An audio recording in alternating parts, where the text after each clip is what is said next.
Hello everyone, আসসালামু আলাইকুম। একটা আপু দুইটা লেহেঙ্গা তৈরি করবে। তো আপু নিজের জন্য একটা করবে এবং আপুর ছোট একটা মেয়ে আছে তার জন্য করবে।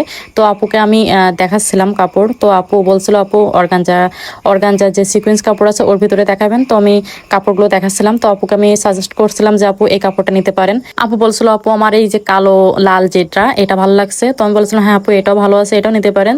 তো আপু বলছিল আপু এটা কি একটু হালকা হয়ে যাচ্ছে? তো আমি বলছিলাম হ্যাঁ আপু একটু হালকা হয়ে যাচ্ছে। তো আপু বলছিল আপু এটার ভিতরে আরেকটা গাঢ় যে কালারটা দেখলাম, এই যে এখন যেটা আপনারা দেখতে পাচ্ছেন। তো আপু বলছিল আপু এটা একটু গাঢ় গাঢ় লাগতেছে না? আমি বললাম হ্যাঁ আপু একটু গাঢ় আছে। তো আপু এটা যেহেতু বড় ফুল, তো আমি বললাম আপু বড় ফুল সমস্যা নেই, ড্রেস বানালে এমনিই ভালো লাগবে দেখতে। তো আপু বললো ঠিক আছে আপু তাহলে এটাই দিয়ে দেন। তো এর সাথে কিন্তু ম্যাচিং ওড়না আছে দেখতে পাচ্ছেন। তো আমি এটাই নিয়ে নিয়েছিলাম। তো এটা বডির কাপড় দেখতে পাচ্ছেন এটা। তো এখানে আমি মা মেয়ে দুজনের জন্য কিন্তু এটা স্কার্টের আর উপরে ব্লাউজের জন্য হতে হবে আর কি। তো নিয়ে নিয়েছিলাম এখানে কাপড়। আর যেহেতু এর সাথে ম্যাচিং করা ওড়না ছিল, তোমার আলাদাভাবে কোনো ওড়না ম্যাচিং করা লাগেনি। তো এখানে দুইজনের জন্যই কিন্তু ওড়নার কাপড় আমি নিয়ে নিয়েছিলাম। তারপরে চলে গেছিলাম ফলসের কাপড়। এর নিচে ফলসের কাপড় কোনটা দিলে ভালো লাগে। তো প্রথমে আমি লালটা দিয়ে দেখতেছিলাম কোনটা ভালো লাগে। তো আপুকেও দেখাছিলাম আপু দেখেন আপনার কোনটা ভালো লাগে, কোন ফলসের কাপড়টা দিলে। তো আপু বলছিল আপু একটু কালো দিয়েও দেখেন কেমন লাগে। তো আমি কালো দিয়েও দেখতেছিলাম, দেখা যাক কালোটা দিয়ে কেমন লাগে। তো দুইটা দিয়ে দেখতেছিলাম, কিন্তু কালোটা দেওয়ার পর একদম ভালো লাগছিল না। তো আপু বলছিল আপু লালটাই দিয়েন। তো এখানে আমি লাল ফলসের কাপড়ে কিন্তু নিয়ে নিচ্ছিলাম, দেখতে পাচ্ছেন এখানে।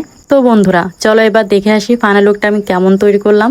তো এখানে দেখতে পাচ্ছ প্রথমে স্কার্টটা আমি দেখাচ্ছি, এটা হচ্ছে আপুর জন্য। তো এটা কোমরে টার্সেল দিয়ে করে দিয়েছিলাম দেখতে পাচ্ছেন। আর অনেক বেশি কিন্তু ঘের ছিল, দেখেন মাশাল্লাহ খুবই কিন্তু সুন্দর। এর ভিতরে ক্যান বা কোনো কিছুই দেয়নি আপু। এমনি এমনি বলছিল আপু ক্যান বা কোনো কিছু দেওয়ার দরকার নেই, এইভাবেই সুন্দর লাগবে। তো আমি এইভাবেই করে দিয়েছিলাম দেখতে পাচ্ছেন। তো আমি এইভাবে দেখাই দিয়েছি, দেখেন কতটা বেশি ঘের ছিল মাশাল্লাহ। এটা কিন্তু 5 গজের ঘের দেওয়া ছিল স্কার্টটাতে। আর এই যে উপরে হচ্ছে আপু ব্লাউজ টাইপের করবো না, আপু বলছিল আপু আমার একটু ফতুয়া টাইপের করে দিবা, যেহেতু আপু একটু পর্দা করে। তো আপুকে আমি হচ্ছে ফতুয়া সিস্টেম একটু লং করে দিয়েছিলাম, পিছনে টার্সেল দিতে বলছিল। আর হাতাটা দেখতে পাচ্ছেন প্রিন্সেস হাতা, কিন্তু আপু বলছিল প্রিন্সেস হাতা দেওয়ার কথা। তো এখানে প্রিন্সেস হাতায় আমি দিয়ে দিয়েছিলাম।